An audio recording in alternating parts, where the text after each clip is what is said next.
Tuhan sertamu. Inilah Injil Yesus Kristus menurut Lukas. Setelah malaikat-malaikat itu meninggalkan mereka dan kembali ke surga, gembala-gembala itu berkata satu sama lain, "Marilah sekarang kita pergi ke Betlehem untuk melihat apa yang terjadi di sana, seperti yang diberitahukan Tuhan kepada kita." Lalu mereka cepat-cepat berangkat dan menjumpai Maria dan Yusuf serta bayi itu yang sedang berbaring di dalam palungan. Ketika melihat bayi itu, mereka memberitahukan apa yang telah dikatakan kepada mereka tentang anak itu. Semua orang yang mendengarnya heran tentang apa yang dikatakan gembala-gembala itu kepada mereka. Tetapi Maria menyimpan segala perkataan itu di dalam hati dan merenungkannya.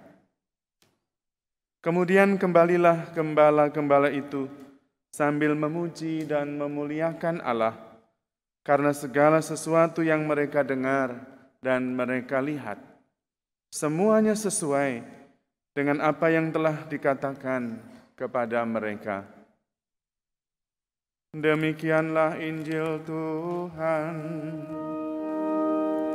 Terpujilah Kristus.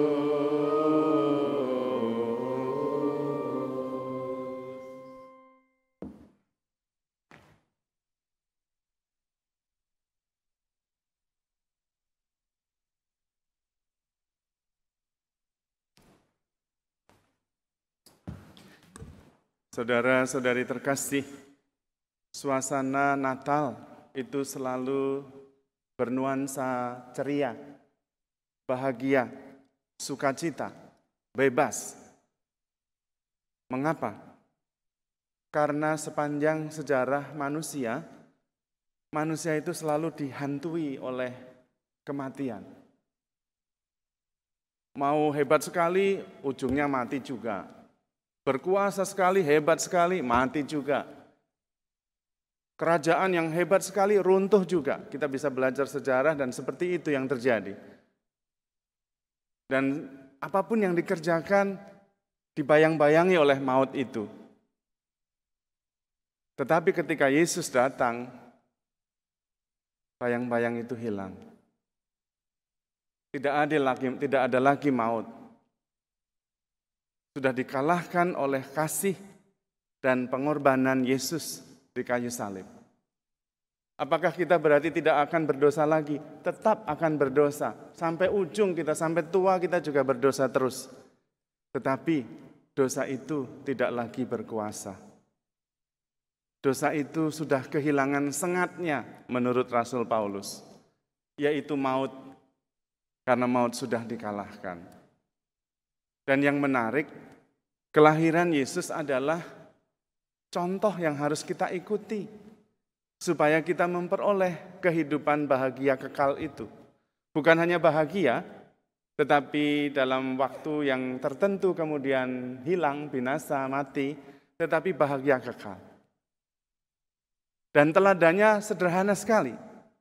Simbolnya sederhana sekali.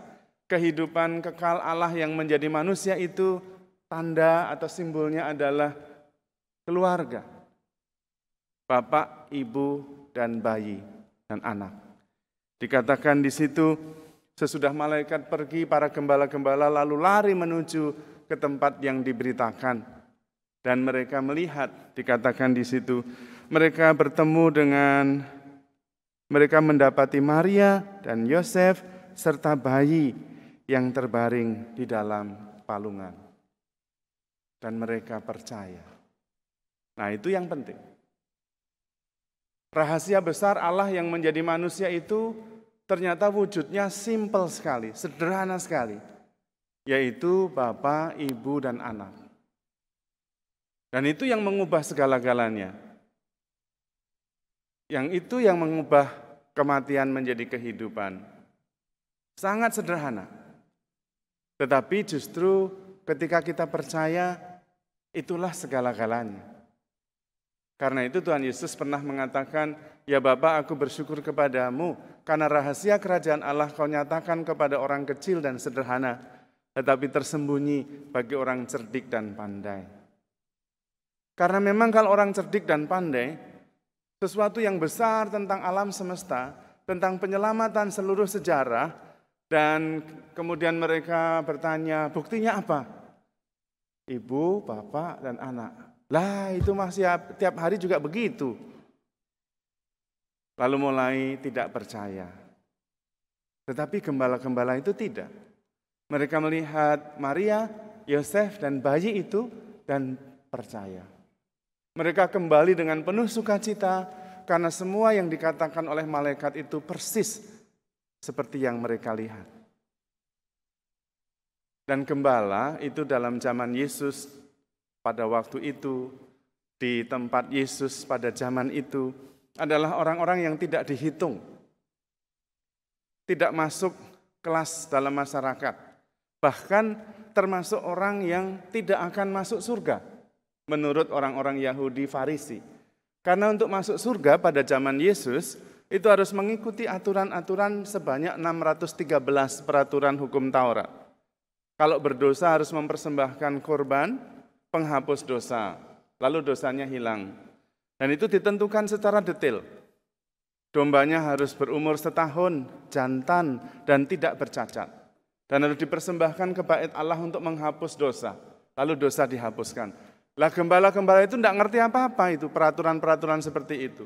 Kerjanya di ladang terus bersama dengan kambing domba. Tidak pernah pergi ke bait Allah, tidak pernah mempersembahkan korban persembahan, tidak pernah mempersembahkan korban penghapus dosa. Pokoknya yang bagi orang Farisi sudah pasti tidak masuk surga. Bagaimana bisa masuk surga? Mempersembahkan penghapus dosa juga tidak, mempersembahkan tanda cinta juga tidak dihitung. Tetapi mereka justru yang mendapatkan penampakan pertama kali. Dan mereka yang percaya bahwa Allah itu menjadi manusia. Dalam kesederhanaan yang tidak ada gengsinya apa-apa ya. Tidak ada gengsi sama sekali. Bayi, ibu, bapaknya di kandang, lahir di kandang. Itu pemandangan yang biasa sekali, tidak ada sesuatu yang luar biasa. Bagaimana bisa mencerminkan Allah Maha Tinggi yang menjadi manusia itu? Tetapi mereka percaya justru karena kesederhanaannya. Dan betapa mereka bersyukur. Ternyata mereka yang dianggap oleh masyarakat bukan siapa-siapa, malah dipilih oleh Allah.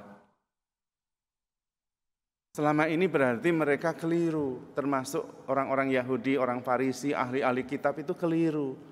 Untuk selamat itu harus ikut peraturan ini 613 peraturan yang begitu ribet.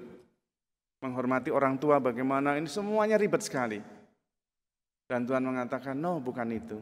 Dikatakan di dalam bacaan yang kedua, kita diselamatkan oleh Allah bukan karena perbuatan baik yang telah kita lakukan, melainkan karena rahmat-Nya berkat permandian kelahiran kembali.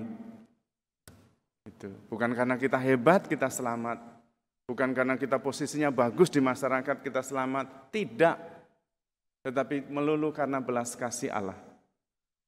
Kepada Yohanes, bapaknya Zakaria memuji Tuhan dan mengatakan, engkau anakku akan menjadi nabi besar yang akan mempersiapkan jalan Tuhan dan memberikan pengertian kepada umatnya akan keselamatan yang lahir karena pengampunan dosa. Kita selamat itu karena diampuni dosa kita. Kita selamat itu karena dosa kita ditebus.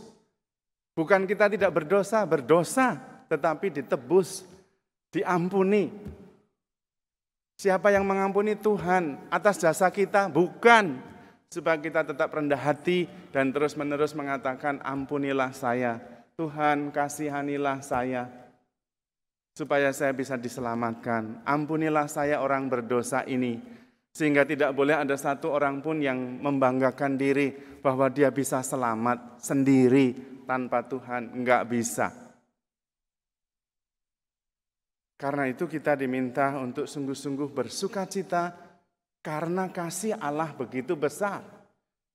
Meskipun kita berdosa tetap dikasihi, tetap diampuni. Tidak ada batasannya.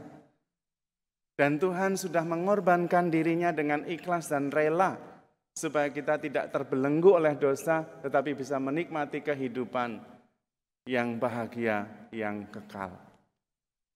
Yang dibutuhkan dari pihak kita adalah mengakui kita orang berdosa dan percaya akan pengampunan Tuhan yang menyelamatkan. Hanya itu, tidak ada yang lain. Dan itulah yang menyelamatkan kita semua. Sesudah itu, kita mewartakan kepada semua orang bahwa Tuhan sungguh mengasihi kita, bahwa kita semua bisa diselamatkan asal kita percaya akan kasih Allah yang mampu menghapus dosa kita, yang mampu membersihkan kita dari segala noda. Tinggal kita percaya penuh kepada Allah. Semua persoalan kita tidak relevan. Bahkan bayang-bayang maut yang menghantui kita sepanjang sejarah sudah dihapuskan. Dan karena itu kita bersukacita, bergembira, dan bersyukur, dan bersyukur, dan bersyukur. Karena itu seluruh gereja isinya cuma bersyukur saja. Ekaristi adalah puji syukur. Eucharistieng dalam bahasa Yunani. Artinya puji syukur. Maka buku doa kita juga puji syukur. Sakramen-sakramen kita intinya adalah kita bersyukur karena terus dipersatukan dengan Tuhan. Tidak pernah terpisah. Supaya sepanjang hidup kita bersatu dengan Tuhan, mati bersatu dengan Tuhan, bangkit bersama dengan Tuhan. Dan itulah kehidupan yang kekal. Hanya bisa dengan percaya, beriman, bersyukur, dan mohon ampun. Lalu menikmati seluruh hidup ini dengan penuh sukacita karena tidak lagi dibayang-bayangi oleh kematian yang tak terhindarkan. Tetapi sudah dibebaskan, sudah sungguh-sungguh menjadi anak-anak Allah yang dimenangkan, bukan menang sendiri, dimenangkan oleh Tuhan sehingga kita bisa hidup atas dasar kebangkitan dan kasih Allah. Lalu tinggal bersyukur dan bersyukur dengan berbuat baik, dengan memuliakan Tuhan, dan memberikan diri sepenuhnya seperti Yesus sendiri. Bagaimana kita caranya hidup? Seperti Yesus. Itulah yang menyelamatkan. Yesus bagaimana hidup? Berdasarkan cinta kasih dan terus mengusahakan kebaikan untuk sesama kita, untuk alam semesta, demi kemuliaan Tuhan. Amin.